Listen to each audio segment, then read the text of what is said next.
Now let's talk about how you can stop iPhone from auto-deleting your photos.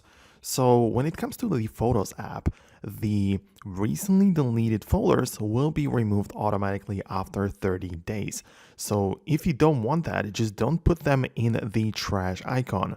Other than that, the basic photos inside of your gallery are just not gonna disappear on their own unless some other settings are set up, which I'm gonna talk about in just a second. So the only way your photos can disappear has to do something with the iCloud synchronization. You see, inside of the Photos app, the pictures and videos you see may or may not be stored locally on your iPhone. Some of them are, but while others are simply just from the iCloud. So the important thing is to pay attention to the iCloud synchronization of your photos. Inside of your settings, you can tap on your name at the top and then click on iCloud. Then at first check out if you have enough storage, but if you do, you can see iCloud photos.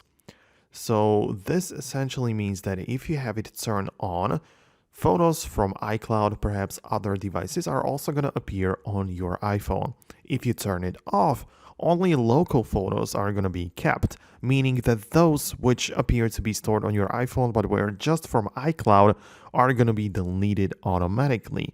So you need to pay attention to that.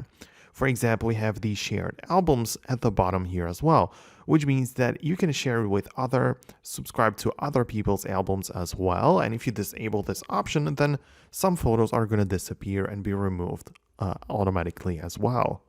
Also, still within the iCloud Photos section in the settings, if you tap on Manage Storage, you can see how many photos are actually on your iCloud. And you have one very interesting option called Turn Off and Delete Photos. So you can turn it off on all of your devices, no iCloud photos ever associated with your account. And those photos are just going to be deleted. So you just need to be careful so you don't lose your memories and photos which are important to you.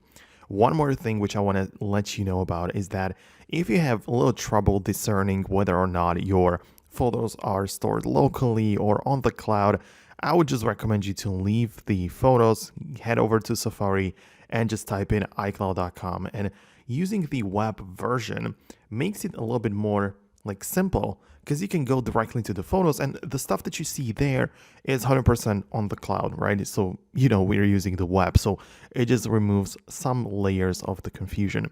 So hopefully I helped you out with this or gave you an idea of how it can work or some things regarding this as well. Thank you very much for watching. Hit the thumbs up and subscribe below so you never miss another tutorial. Thank you for watching.